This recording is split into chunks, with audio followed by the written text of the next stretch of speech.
Antes de nada, darles la bienvenida a una nueva edición de las presencias literarias, que son ya un clásico de nuestra universidad, y que esta tarde pues vamos a tener la suerte y el privilegio de contar con Domingo Villar. Antes de nada, bueno, me voy a presentar, soy Enrique García, soy profesor de la universidad y hace tiempito me ofrecieron la oportunidad de poder charlar, de poder conversar con Domingo Villar y no me lo pensé dos veces, porque es uno de mis escritores preferidos y la verdad que considero un auténtico privilegio poder estar aquí hoy con todos ustedes compartiendo mesa con alguien como Domingo. ¿Por qué? Pues bueno, varios motivos. Para empezar, pues somos casi de la misma quinta. Él es del 71, yo soy del 73, con lo cual estamos hermanados un poquito por la edad. Él es netamente gallego, vive en el exilio madrileño, pero es gallego, vigués, por más señas. Y yo, bueno, aunque no soy gallego, digamos que soy gallego cuarterón, porque tengo un 25% de sangre gallega gracias a mi abuela paterna. Eh, hay muchos nexos que unen Galicia con Cádiz.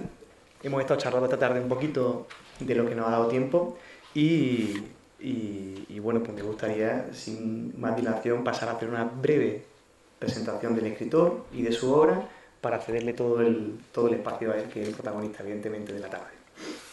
En primer lugar, bueno, pues se llama Domingo Villar, y curiosidad por ahí, también le llaman Mincho, ¿no? En casa, sí. En casa es Mincho Villar.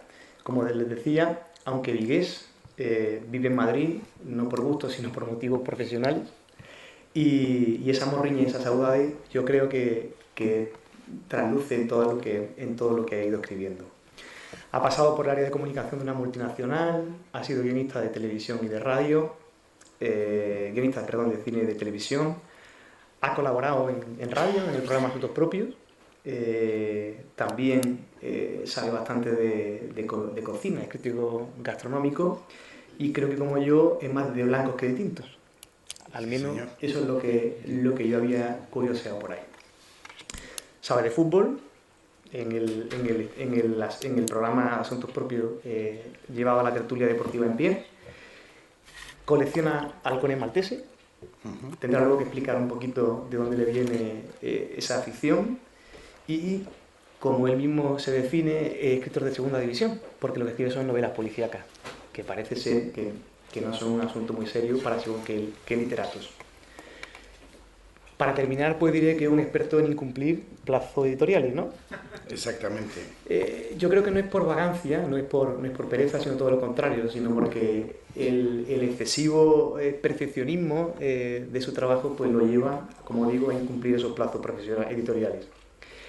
Le oí una vez comentar una cosa que me llamó muchísimo la atención. Su primera novela se llama Ojos de Agua, tiene unas 120 páginas o así, en su edición de Siruela, y cuando él le daba el control de cambio en su ordenador, en el original, esas ciento y pico páginas se convertían en 2200, con acotaciones, prueba, error, etcétera, etcétera, para que se hagan ustedes una idea de lo que puede ser el trabajo para cuajar una novela de 120 páginas.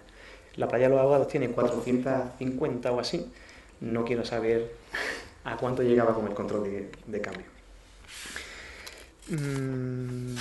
Poco más que decir de él, no sé si él luego querrá añadir algo más de su biografía. Está casado, tiene tres niños y actualmente pues se dedica, como se dice en inglés, full time, ¿no? A tiempo completo a la escritura, a viajar promocionando libros y bueno, a disfrutar un poquito de lo importante que no de lo urgente. Exactamente.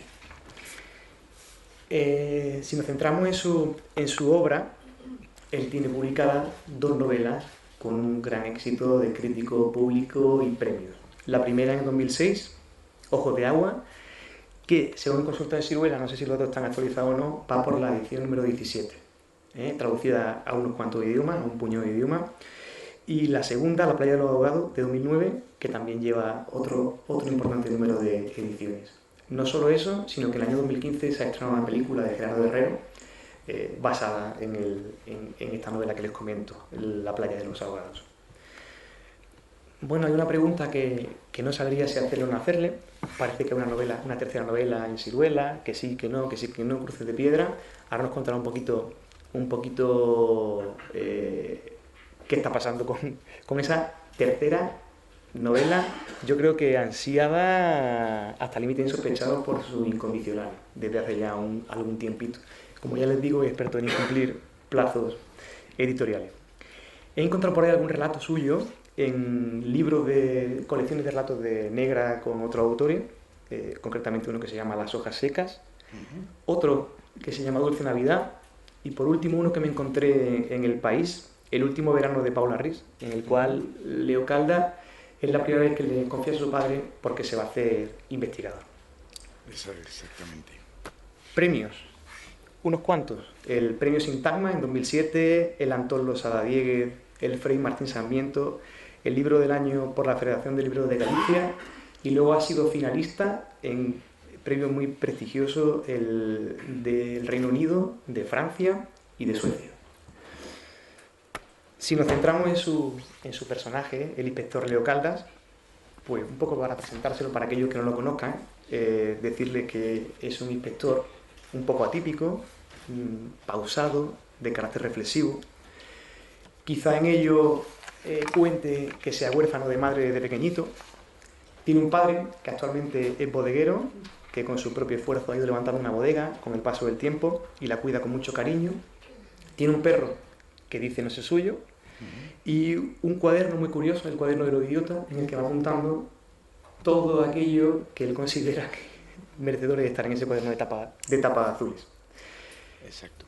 Ya no tiene pareja, Alba, esa presencia femenina que sobrevuela veladamente pues, sus dos novelas, y parece que tiene pánico a formar una familia, incluso a tener animales de compañía. Bueno, digamos que un poco tímido y complicado en cuanto a relaciones interpersonales.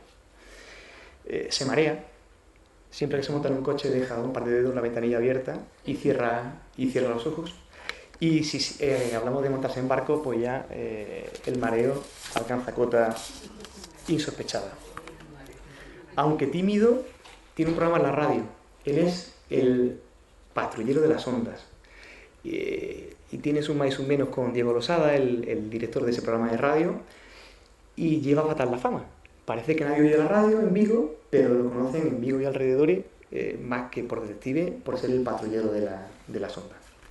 Tiene un contrapunto, que podríamos hacer un juego de palabras, que también a veces es su cortapunto, que es su compañero, su inspector Rafael, o el agente Rafael Esteve, aragonés.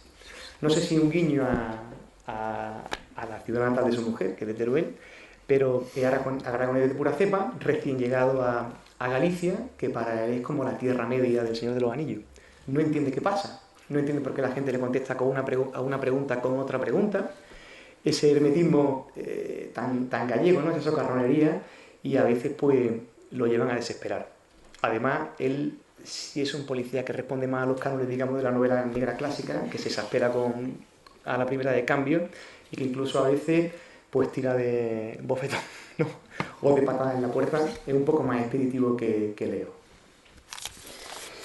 Bien, y ya sin más, pues le cedo todo el protagonismo al autor, a Domingo, recordándole que esto es una charla, estamos entre amigos y que hemos venido a echar un rato y a oírte hablar pues de lo que tú quieras acerca de tu novela, de tu personaje, de tus proyectos, etcétera, etcétera.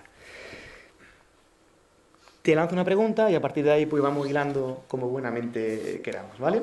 Muy bien. A mí me llama la atención un par de cosas. Bueno, lo primero, cuando uno inicia una serie, no sé si la inicia conscientemente o inconscientemente, dice, bueno, voy a escribir un libro sobre un detective y luego ya se va dando cuenta que eso tiene filón como para poder seguir escribiendo una segunda, una tercera novela.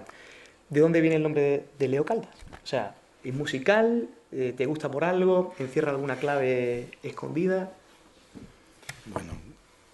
Bueno, en primer lugar, mil gracias por invitarme a la Universidad de Cádiz y a Enrique por esta presentación tan prolija que casi, bueno, me deja en una situación un poco embarazosa para salir para estar a la altura de lo que él habla. Como decía Raymond Chandler, que si te gusta un libro, no quieras conocer al autor, porque la posibilidad de decepción es inmensa. O sea, esperemos que en este caso no sea así. Yo, bueno, como decía Enrique, soy gallego de la diáspora, vivo en Madrid desde que me marché en el año 89 a estudiar, y allí vivo soñando todos los días con mi paraíso perdido, que es Galicia, a donde vuelvo cada vez que tengo ocasión, y físicamente, y todos los días hago un viaje mental cada vez que me siento a escribir y cada vez que, bueno, que evoco esos paisajes, esos olores, esos sabores y esas calles que yo no puedo pisar. Yo soy un escritor, no sé si vocacional, pero me recuerdo escribiendo siempre. Luego, supongo que por degeneración, primero escribía sueltos y acabé encontrándome con una novela que llevé a una editorial. Bueno, llevé a varias editoriales sin saber si alguien iba a tener algún interés en ellas o no. Las, bueno, lo cierto es que pude elegir editorial, tuve varias opciones, decidí en gallego publicar en Galaxia. Yo escribo en gallego y me voy traduciendo al castellano a medida que escribo. Eh, la, bueno, la traducción no es un mero intercambio, un mero cambio de palabras, es descomponer el texto y bajar al sustrato y volver a recomponerlo. Y yo creo que el texto se enriquece una barbaridad. Mi vida es en castellano al 99%, vivo en Madrid con mis hijos, pues ya he dejado de hablarles en gallego porque me resultaba un poco impostado. Con mi mujer hablo en castellano también, mi mujer es de Teruel, y mi vida discurre en castellano. Sin embargo, escribir en gallego me permitía estar bueno, estar más próximo a aquellas cosas que yo quería contar y a ese mundo que yo quería evocar. Luego hay otra razón importante que probablemente responda a la pregunta que me lanzaba Enrique del nombre de Leo Caldas. Que recuerdo el día que le dieron el Premio Príncipe de Asturias, el día que recogía el Premio Príncipe de Asturias Paul Auster, él en su discurso de agradecimiento comentaba algo que encierra mucha verdad. Y él decía que todavía no sabía bien los secretos del oficio, los desconocía y que no entendía bien por qué razón unos textos servían y otros no, y que no había unas razones no había unas razones objetivas para ello, pero que en caso de haberlas, las razones eran siempre más musicales que literarias, que tenía mucho más que ver con la musicalidad del texto y con el ritmo, y etcétera, que con las palabras en sí. O sea, un poco más de evocación, como de estar escuchando una sinfonía más que de mensaje intelectual. Yo creo que es así, al menos yo entiendo así la literatura. Yo tenía un sparring todos los días que era mi padre, hasta hace un par de años que falleció, y yo le leía todos los días, le llamaba, y necesitaba leer en voz alta para alguien más.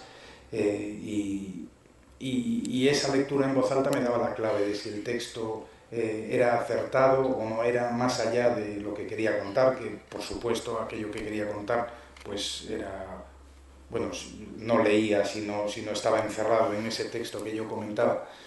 Y bueno, esas lecturas en voz alta además se transforman con el tiempo.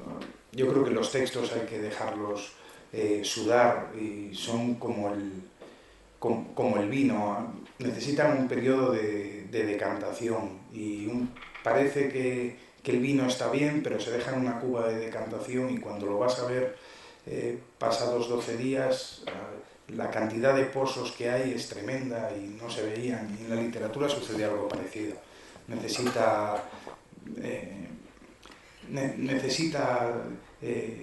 calidez y necesita tiempo y necesita que los textos sean tratados con cierto cariño. Por eso lo de, claro, lo de que soy un incumplidor de plazos profesional es un poco de coña, claro, pero yo creo que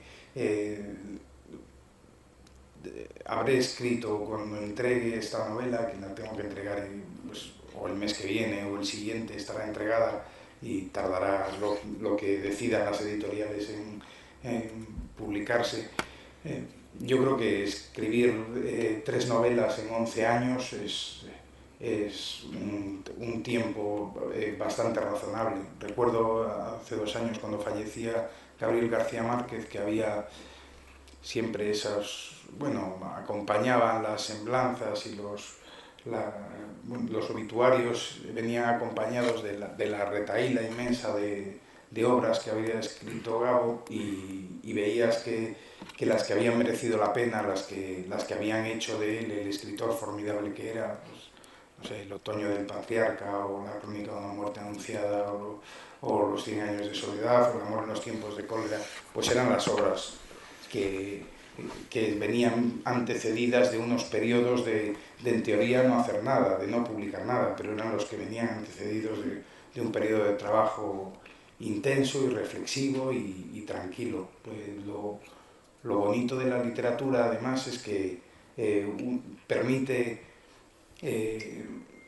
vivir, pero permite pensar en la vida y reflexionar y te llevas los libros a la calle y te los llevas a la cama cuando duermes o cuando haces el amor o cuando paseas o cuando sonríes o cuando compartes una taza o cuando tienes pena y los libros te acompañan siempre y se van enriqueciendo y se van trufando con toda esa experiencia.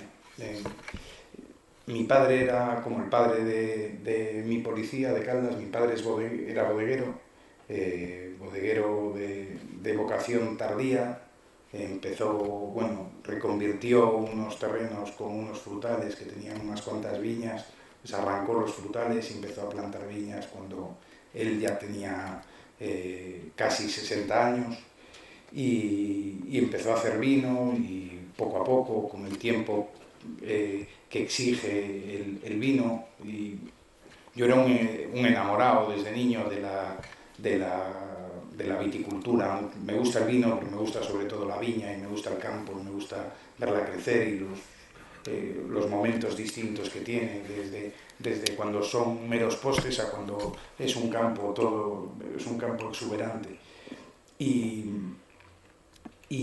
en mi casa había unas sobremesas siempre extensísimas. Yo nunca he sido en casa el que llevaba la voz cantante. Tengo una familia extensa, hermanos ingeniosísimos, un padre enormemente brillante, con la particularidad de que su vocación enológica se la tomó tan a pecho de que había una frase en casa habitual que era: la uva no es alcohol, y con la excusa de la uva no es alcohol, pues desde niños nos atizaban unas raciones de vino que eran bastante, bueno, yo recuerdo amigos míos con 14 o 15 años que venían a casa un sábado y tal, teníamos que esperar luego 4 horas o así para llevarlos a casa porque mi madre además decía: pero joder, Domingo, mi padre se llamaba Domingo también, pero el niño que está borracho.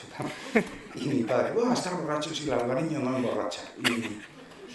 Pero la cuestión es que yo no sé si un poco por eso, otro poco bueno, por gran voluntad de todos, pero teníamos unas tertulias muy extensas y muy diversas y muy coñonas, siempre con, bueno, anteponiendo el sentido del humor a las trifulcas. Nos peleábamos bueno, tratando de no herir, o sea, queriéndonos todos bastante. Y yo creo que el oficio de escritor tiene mucho que ver con haber sido oyente o con haber participado en todas aquellas tertulias que teníamos a diario. Creo que el oficio de escritor tiene más que ver con tener los ojos y los oídos abiertos que con contar, pese a que seamos narradores. Y me parece que una de las claves es poder aprender y poder encontrar en la vida, en la cotidianeidad, pintura para dar brochazos después a los personajes y para lograr que esas presencias que no son más que negro sobre blanco, que no tienen relieve, pues vayan teniendo cada vez más presencia y para dotarlas de humanidad. Luego decía Enrique también que soy escritor de segunda. Es verdad, habito el universo el inframundo de la novela policíaca en el que estoy muy contento. Sin embargo, he de decir que las tramas policíacas o el escribir novelas policíacas para mí es poco más que una excusa para hablar de cosas que me interesan de verdad. En el caso de, bueno, Ojos de Agua es una primera novela, digamos que una prueba. La playa de los ahogados es una novela que habla de la vejez, de los oficios olvidados, de gente que trabaja de espaldas al bullicio del día a día, pero sobre todo habla de hacerse mayor y de estar solo. Y bueno, y lo que me permite hacerlo es una trama policíaca, porque si sirve el símil, empezar una novela es como enfrentarse a un desierto, y uno sabe que tiene que llegar al otro lado, pero es difícil no estar circunvalando siempre las mismas dunas y no perderse y tal. En cambio, si uno encontrase unas viejas vías de tren que te llevan a la ciudad de destino, pues sabes que a lo mejor no es el camino más recto, pero que siguiendo esas vías de tren no te vas a perder. Y la trama policíaca a mí me sirve de viejas vías de tren medio ocultas, y siguiendo la trama puedo ir atravesando esos otros escenarios y contando esas otras cosas que me interesan más, sin renunciar en ningún caso tampoco, ya que juego a escribir novela negra o novela policíaca, pues al juego intelectual que supone una novela de este tipo. Pero digamos que es más que nada una excusa. Vaya, por preguntar, mira... Bueno, Domingo, que conste que yo no lo considero de segunda división, ¿eh? No, pero... He oído que tú alguna Pero vez... sí, es habitual. Y además yo me encuentro más cómodo porque hasta frente a la crítica y tal, Sí. bueno, escribes novela policíaca y estás como en Sí. tienes una especie de caparazón, se es menos virulento quien lo quiere ser con alguien que es un pobre escritor de género que con alguien que ambiciona hacer literatura. Un poco de descargo en ese aspecto me vienen a la cabeza Vázquez Montalbán, me viene a la cabeza Francisco González Ledesma, Bueno, me viene a la claro. cabeza Camilleri, Dashiell Hammett, y si ellos son escritores de segunda, pues No, yo no. también me apunto a esa división.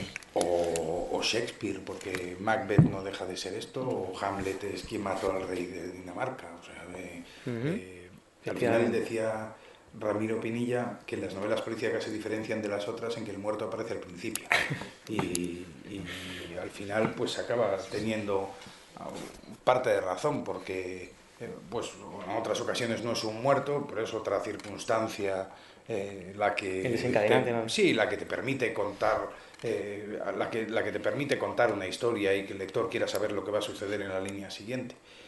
Hay una ambición clara de escribir bien, sí, que también es muy difícil saber qué es escribir bien, pero bueno, yo supongo que es mirarte al espejo y encontrar honestidad en lo que has escrito y arañarte por dentro y darlo todo y emocionar al lector, y para emocionar al lector solo hay una receta, que es escribir emocionados. Si no, hay la mentira de fingir lo que escribes para emocionar al lector, no cuela, no se la cree nadie.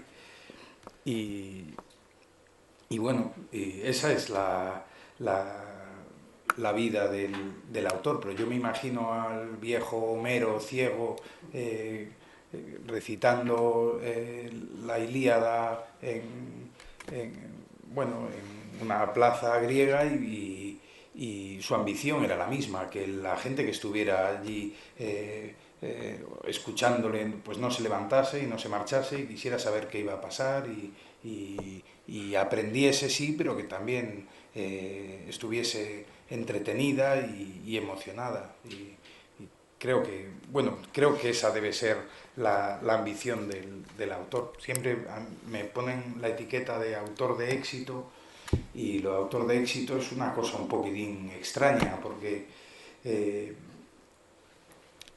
que mis libros tienen éxito comercial es indudable. Pero, pero lo que es más cuestionable es que el éxito de un autor sea vender muchos libros. Yo elegí Siruela y la confianza que tenía en que Siruela, en que mis libros funcionase, fue una primera edición de 1200 ejemplares. En Galaxia pues, se publicaban 800, me parece, en gallego. O sea, yo creía que no iba a vender ni 3 y ellos pues creían que como mucho 1200, pues ya te imaginas. Y la cosa ha funcionado mejor, pero el libro no está mejor porque después se haya reeditado y haya llegado a otros lugares y tal. Y además es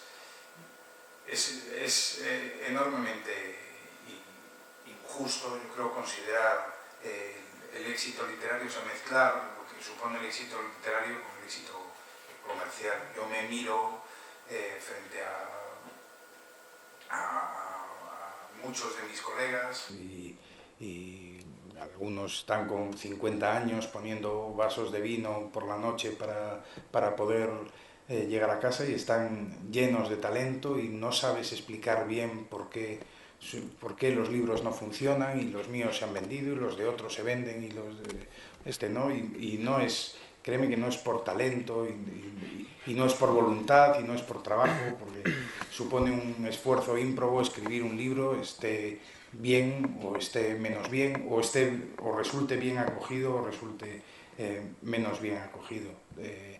Eso es un trabajo heroico de humildes. O sea, a veces escuchas a colegas tuyos hablando con cierta soberbia o con cierto desdén y, y te das cuenta de que todo es una máscara, que nuestro oficio es la encarnación de la humildad. La literatura te derrota casi todos los días y escribes y te desespera, no encuentras lo que buscas, se te aparece un adjetivo en el lugar más inesperado y acudes corriendo a escribir, a tocar, siempre cargados de libretitas, de notas, de tal, y es un trabajo de derrotar por puro machacón, no tiene nada que ver con destellos de creatividad, esto de San Pablo caído del caballo, esto en la literatura no existe, somos todos picapedreros, artesanos que le dedicamos trabajo y a veces encuentras libros que están bien y que lo único que necesitan o que lo único que habrían necesitado es más trabajo, que también los hay y eso da a mí me da mucha rabia encontrarme libros a los que solamente cojean de esa pata cuando es la pata de la que no puede cojear un libro, cuando un autor eso sí que se lo tiene que dedicar el trabajo que el libro exija para poder leerlo sin sonrojo. No sé, no sé si era Cera el que decía lo del 99% de transpiración y 1% de inspiración, ¿no? Sí, Si la inspiración viene que me coja trabajando, o sea, sí, sí, eso es, sí, lo del se atribuye picapedrero, a muchos, pero sí, pero es verdad. Pero ya no es que te coja trabajando. Los libros te los llevas constantemente, sueñas con ellos, las historias las estás viviendo, escuchas un comentario en un bar y se lo das a un personaje. Bueno, estás con, pues eso, con los ojos y los oídos abiertos constantemente. Uno no escribe solamente el rato que está sentado delante del ordenador o con el rotulador trazando líneas en un papel en blanco. Uno escribe desde que se levanta hasta que se acuesta. Es un trabajo enormemente obsesivo, y si aquí supongo que habrá más gente que escribe cosas distintas, pues sabes lo frustrante que puede llegar a ser, y además el esfuerzo tremendo que exige que algo esté bien. Yo no creo en genios ni en genialidades. En este aspecto yo tampoco. Otra curiosidad que tengo, Domingo, tanto en Ojos de Agua como en La Playa de los Ahogados, cada capítulo empieza por una entradita que Con es una palabra polisémica. una palabra polisémica del diccionario de la Real Academia Gallega, ¿no? ¿O no? No, bueno, no, del diccionario de Domingo Villar. Del Yo domingo. además trabajo en castellano con el de Julio Casares, y en gallego trabajo con el de la Real Academia Galega, pero algunas cosas varían, y no puedo, la editorial tampoco me permite hacer la entrada tal cual, ni con el diccionario de la RAE, ni con el Casares, ni con el Moliner. Y lo que hago es poner una palabra que es polisémica, que tiene un significado más concreto, que siempre está esa palabrita metida en el capítulo de manera expresa, pero siempre tiene un significado un poquito más abstracto que titula el capítulo. Al principio lo hacía para jugar, yo no sabía si alguien iba a publicar la novela o no, y mientras escribía pues se me ocurrió, y así fui publicando todos los capítulos. Y de hecho, cuando entregué el manuscrito, y cuando Siruela bueno, firmamos el contrato de edición, Silvia Meucci, que era la directora editorial, tuvo una conversación extensa conmigo, y entre otras cosas yo le decía, bueno, esto lo retiraremos. Me decía, no, no, eso está fenómeno. Y yo, joder, pues yo lo hacía o sea, no tiene nada que ver, era un juego nada más. Y fue ella la que quiso mantenerlo, y Carlos Lema, que es mi editor en Galaxia, también lo quiso hacer. De hecho, en las traducciones complica un poco la cosa. Por ejemplo, en italiano o en francés se mantiene, en ruso también, pero en inglés, por ejemplo, no, en sueco tampoco. En general, como en inglés se cambiaron las palabras estas por títulos un poquito narrativos, muchas de las traducciones que se han hecho a partir del inglés pues no mantienen estas entradas del diccionario. Desde luego a mí una cosa que desde el principio me llamó mucha atención y me pareció muy original. Nunca me había encontrado con algo parecido y la verdad, bueno, pues es curioso. Incluso llega un momento en que empieza a leer el capítulo y a ver cuándo llega la palabra, ¿no? Sí. A ver cómo llega la palabra y a ver cuál es la acepción de las 4 o 5 que trae Ajá. en la que va, ¿no? En la que va a encajar. Y me llamó mucha atención y me parece una cosa muy, muy original. Bueno, yo creo que es muy importante, hablando de Leo Caldas, de ese personaje, que no es un personaje como tal, pero yo creo que abraza toda la novela y que es el paisaje gallego, ¿no? O sea, Vigo como Uh-huh. ciudad, la ría, los mariscadores, el clima, todo eso yo creo que juega una parte muy, muy, muy importante, es como un quinto personaje, o sea, quiero decir, quitando a los principales, casi tan importante como ellos, ¿no? Que está ahí entreverado y que bueno, que yo creo que ya todo el mundo que piensa en Vigo se acuerda de Leo Caldas, ¿no? No, Vigo fíjate, tiene mucho que ver con Cádiz. Vigo es una ciudad creada alrededor de un puerto, y el mar tiene una importancia fundamental, pero sigue habiendo una parte un poco rural. Aquí cuando entraba en el tren pues veía que todavía hay zonas. En Vigo hay 1.500 tractores tensados dentro de la ciudad en pequeños sitios para trabajar en huertas. Es relativamente próxima también a la frontera. Bueno, aquí hay una frontera clara, además marítima, es una ciudad atlántica, es una ciudad con una orografía peculiar, una ciudad que mira al mar. Bueno, Cádiz lo hace de manera más amplia. Vigo está construida en la ladera de una montaña donde había un castro celta, y mira toda la ciudad, toda la ladera, mira hacia el mar. Hay una tierra enfrente, como como en Cádiz, en la bahía, pues allí está la península del Morrazo, con Cangas, Moaña, Meira, ¿no? Eh, bueno, tienen muchos paralelismos. Desde luego Vigo no tiene la, la historia ni se ha conservado como se conserva Cádiz, ni bueno, que les voy a contar de su tierra. Pero también tienen la gastronomía, tiene es muy difícil entender mi tierra sin pensar en el pulpo y sin pensar en las nécoras y sin pensar en los camarones o sin pensar en los rodaballos, y yo entiendo que es muy difícil pensar en Cádiz sin pensar en su gastronomía también y sin pensar en sus vinos blancos como pensamos nosotros cuando nos sentamos en la mesa, y como en mi tierra me consta que aquí todo se celebra alrededor de una mesa y con viandas, y que prácticamente todas ellas vienen del mar. Entonces, al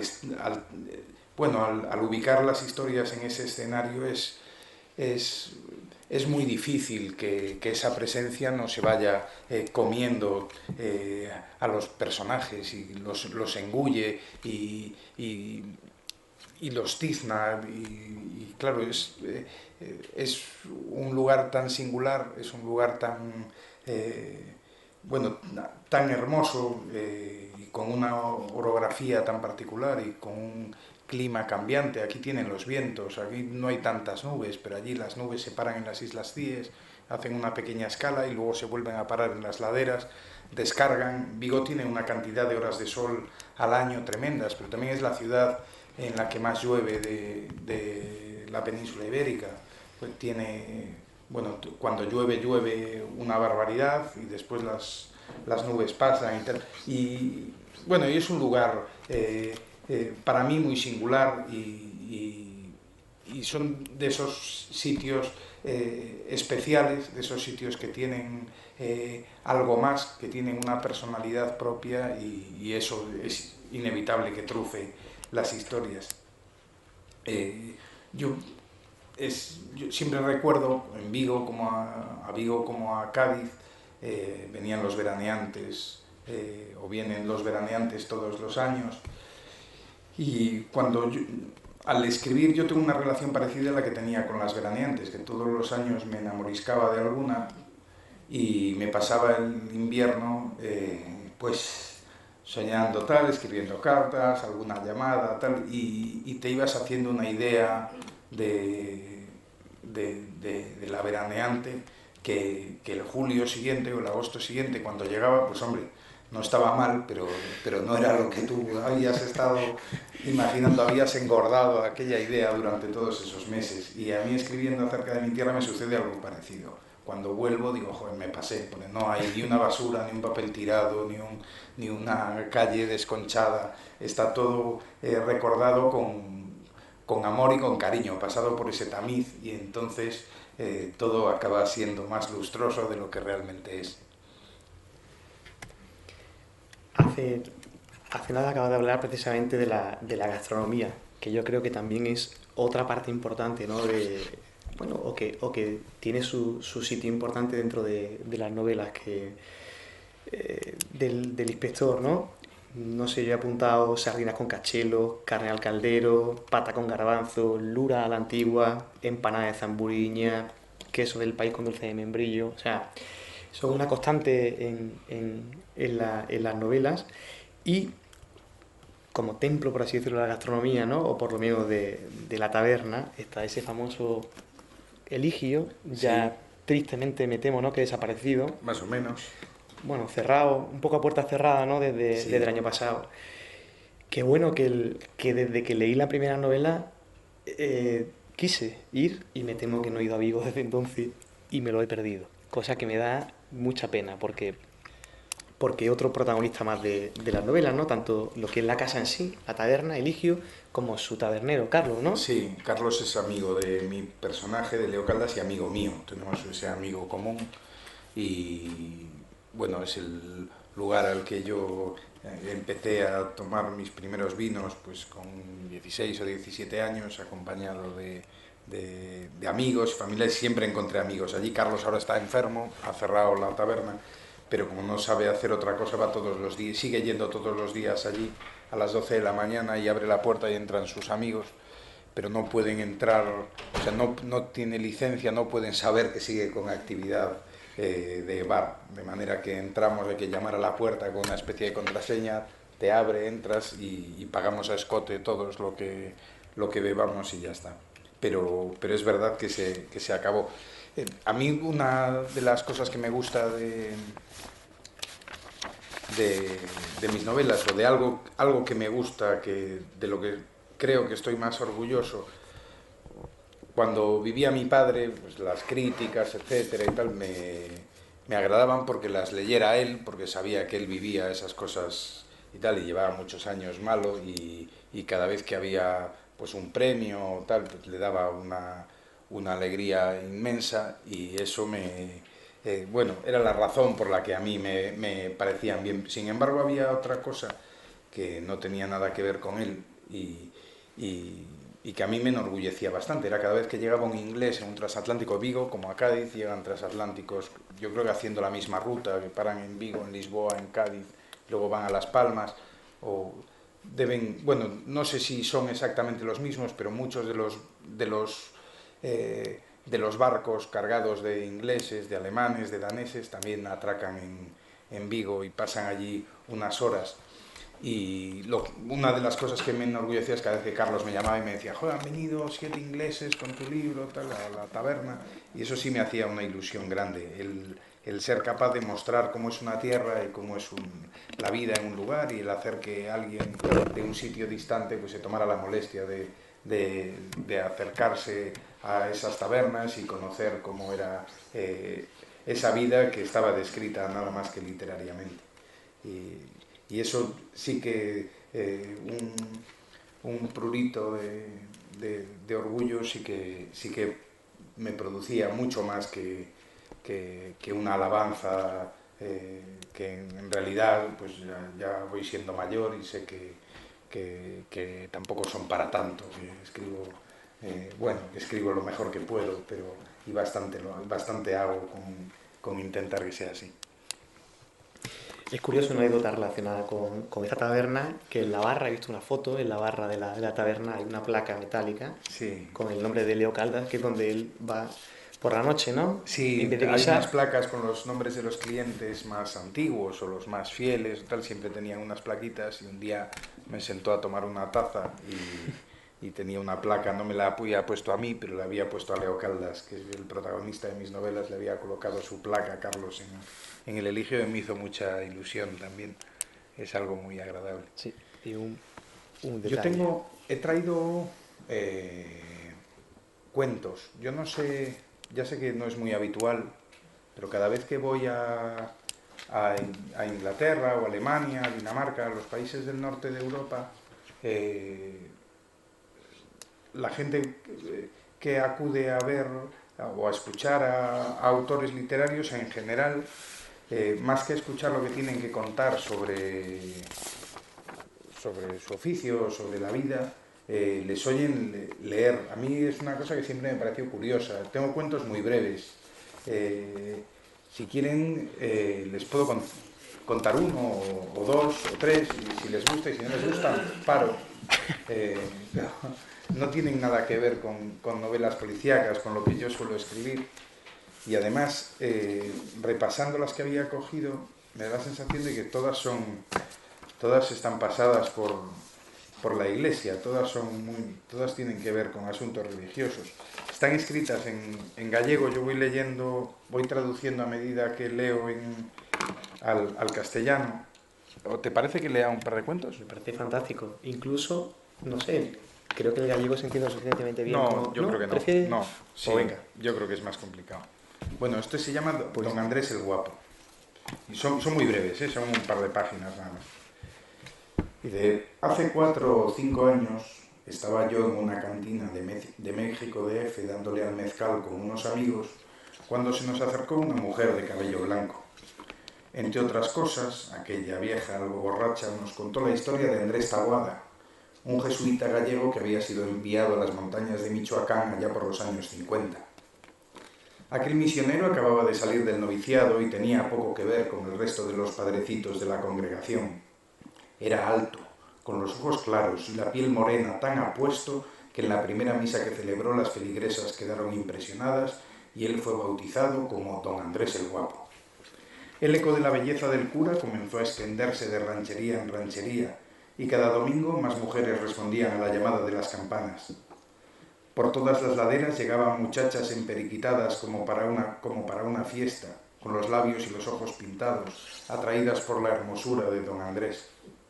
Al cabo de un mes eran tantas las admiradoras que no cogían en la iglesia. Parecía que todas las mujeres de la sierra estaban allí. Incluso algunas, que ni eran creyentes ni entendían nada más que el náhuatl, se sentaban sonrientes en el primer banco a mirar al guapo. Y el bueno de don Andrés Taboada no sabía qué hacer para que todo aquel mujerío, en lugar de ver al cantante, fuese a escuchar las canciones. Decidió dejarse crecer la barba y fue peor. Los suspiros eran tantos que lo descentraban y más de una vez perdió el hilo en la homilía. Una mañana, terminada la misa, viendo el gentío que lo esperaba fuera del templo, buscó escondite en el confesionario. Tenía más intención de hacer un receso que de absolver a nadie, pero cuando quiso darse cuenta, la hilera para confesarse ya salía por la puerta de la iglesia. Aquel domingo estuvo hasta el anochecer administrando la penitencia a las mujeres, y los domingos siguientes también. Y como el asunto era estar con él, cuando las muchachas se quedaron sin pecados, comenzaron a inventarlos, y ya metidas en harina trataban de enamorarlo relatándole los pormenores de sus hazañas pecadoras. Por más que el guapo las instase a abreviar, ellas se lo contaban todo. Incluso en una ocasión una muchacha le rogó: no me absuelva todavía, padre, que lo mejor viene ahorita. Don Andrés aguantaba como podía las confidencias, pero los que no las soportaban eran los hombres de la sierra. Una de aquellas tardes de domingo, 4 maridos celosos fueron a buscar al guapo y en el mismo confesionario lo pasaron por la navaja. Si no le desfiguraron el rostro fue por una muchacha que se lo impidió a pesar de llevarse ella misma un corte en el pescuezo. La muchacha se salvó por poco. El guapo murió allí. Cuando terminaron de llorar, las mujeres llevaron el cadáver del cura a un taxidermista. Pretendían exponerlo disecado entre San Ignacio y la Virgen de Guadalupe.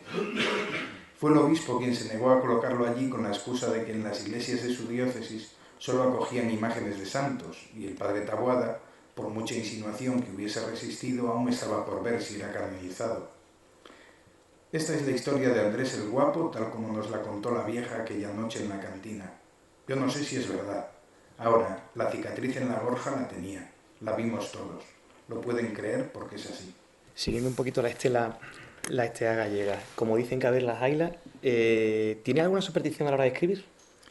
No, escribo con música siempre y tengo unas rutinas bastante estrictas. Escribo cuando se han acostado mi mujer y mis hijos y escribo hasta las 3 o 4 de la mañana todos los días, y por la mañana suelo corregir lo que he escrito durante la noche en el caso de que algo sirva. Y luego como, descanso un rato y me voy a buscar a los niños y tocamos el piano por la tarde y estamos juntos y no vuelvo a abrir el ordenador o a revisar los textos hasta que se vuelven a acostar. Pero lo que sí hago siempre es escribir con música. En ocasiones además son como reflejos condicionados. Sí, me sucedió en una ocasión el marcharme a Galicia con el texto a medio escribir y estaba escribiendo el libro con un disco de Ludovico Einaudi y lo tuve que encontrar, lo tuve que buscar allí porque necesitaba esa música para seguir escribiendo. En mi casa lo odian porque dicen que es una locura estar tantos meses oyendo la misma música, pero a mí me ayuda a meterme en faena.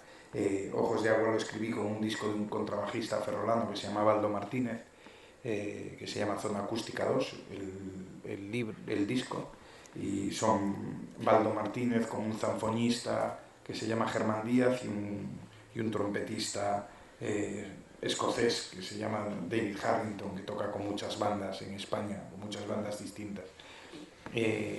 La playa de los Aguados lo escribí con un disco de de Ludovico Einaudi, se llama Altro Mare, y el libro nuevo que estoy escribiendo lo escribo con un disco de piano de Bill Evans, que bueno, que lo he tenido ya que comprar varias veces porque lo has acabado estropeando.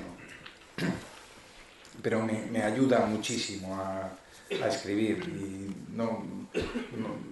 no hago caso a la música, no estoy pendiente de ella, pero sin ella me cuesta mucho más. El silencio me resulta, eh, eh, me coarta un poquitín y me libera mucho el tener música suave de fondo. Y no hago nada más, escribo, relleno libretitas, siempre voy con libretitas y con bolígrafos y paso después las cosas cuando las encuentro, porque tengo una libreta que es un mapa de libretas para saber, como un índice para saber en qué libretas escribo más o menos cada cosa, y voy recuperando algunas, bueno, lo que creo que me puede servir en cada una de ellas. Luego tengo unos pliegos A3, que es el doble de esto, con mapas de personajes y tal, porque bueno, necesitas un poquitín de guía, sobre todo para hablar del caso policial. Para el resto no. Entonces, digamos que tengo, no hay una hoja de ruta muy detallada, pero sí sé más o menos qué peldaños tengo que pisar a lo largo de la narración, pero luego tengo libertad, o sea, no soy muy estricto siguiendo el camino. Tengo libertad para salirme por la tangente en cualquier momento. Volviendo a la playa de los ahogados, comentaba hace poquito que se estrenó recientemente como película. Sí. Bueno, pues desde un punto de vista del autor de la novela, pues me gustaría saber, no quiero que haga una crítica en plan, ha sido fiel, no ha sido fiel, sino qué siente un autor cuando ve un libro suyo hecho película. Bueno, es una cura Sin de entrar, humildad. sin entrar No, es una cura de humildad en toda regla. Cedes los derechos de una película y te encuentras con que lo que tú has imaginado, o sea, que yo he colaborado con el guión, primero lo hizo Felipe Vega y luego yo colaboré también reescribiendo algunas cosas y rehaciendo algunas cosas y tal. Pero en cualquier caso, o sea, la literatura es escribir lo que le pasa a los personajes o lo que sucede por dentro y por fuera. Escribir para audiovisual es solamente escribir lo que sucede por fuera. Lo que sucede por dentro se lo tienen que arrancar. O sea, está el trabajo de los actores, el trabajo del director. Hay un director de fotografía que escoge el plano o de acuerdo con el director, hay un músico que elige la música que él cree, la película tiene un ritmo narrativo determinado y tal, y eso cada uno va, bueno, cada uno se adueña de cada una de esas parcelas y en cambio un autor literario es un dios todopoderoso que puede manejar a su antojo todo lo que, bueno, hasta la cosa más pequeña de una novela, pues sale de un escritor y tú decides cómo son, cómo actúan, cómo piensan. Es muy duro encontrar un casting a lo mejor en el que unos actores determinados no se parecen en nada o te parece que no pueden dar lo que tú crees. Es complicado. Luego yo entiendo que una película es difícil hacer cine. El libro, pues si no sale en 2014, pues saldrá en 2016. Y si no te gustan 150 páginas, pues las retiras y ya las volverás a hacer. Y yo creo que lo importante de una novela es que esté bien y no que esté en una fecha determinada. En cambio, en una película, si un director de cine tiene 6 semanas para rodar, pues lo que ha rodado ese día, por mal que esté, es que difícilmente puede volver a rodarlo en condiciones normales. Y bueno, se tiene que ceñir, el material con el que trabaja es el que decidió hacer ese día, en ese momento, con la inspiración que él y los que le rodean tienen ese día, en ese momento. Es complicado, es un oficio complejo. La Playa de los Sábados la hizo Gerardo Herrero, que es un excelente productor y también es director de cine y quiso dirigirla. Yo creo que tiene... Es difícil, tiene muchas cosas en la cabeza, es un hombre ocupado en la sala de espera de su productora, está prácticamente todo el cine independiente que se hace en España o una parte importante pasa por él y está negociando acuerdos pues, de Ibermedia o está negociando con el ICA para todo el cine, no para él. No sé, pero claro, es complicado que alguien que está una semana pensando en una película que hace un director suyo en Canarias y la semana siguiente está en Colombia y la semana siguiente está en el ministerio, pensar que el lunes va a empezar a dirigir una película es difícil. Yo creo que el trabajo artístico necesita un poquito de abstracción y de ser capaz de estar enormemente concentrado en ello. Y claro, si eres una persona que tienes mucho lío detrás, pues te cuesta, es más complicado encontrarlo. Bueno, si queréis os cuento un cuento último y cerramos así. Sí, pues sí. Sí. Yo sí. Bueno, este se llama... tengo varios aquí. Bueno, Michael Chico Cruz se llama este. Y dice así: el mes pasado, en el A-Train, uno de los clubs de jazz con más sabor de Berlín, oí hablar por primera vez de Miguel Cruz Valente. Según me contaron, Miguel Cruz había nacido en Galicia, en Tui, y allí había vivido hasta un sábado del mes de abril de 1938. Aquella mañana, tendría el chico 13 años, salió de su casa con la escopeta, como tantas otras veces cuando no tenía colegio, con la intención de añadir alguna pieza de caza a la dieta a la que los tenía sometidos la guerra. Descansaba apoyado en un árbol, ya con un conejo en el morral, cuando dos pajaritos levantaron el vuelo detrás de una mata.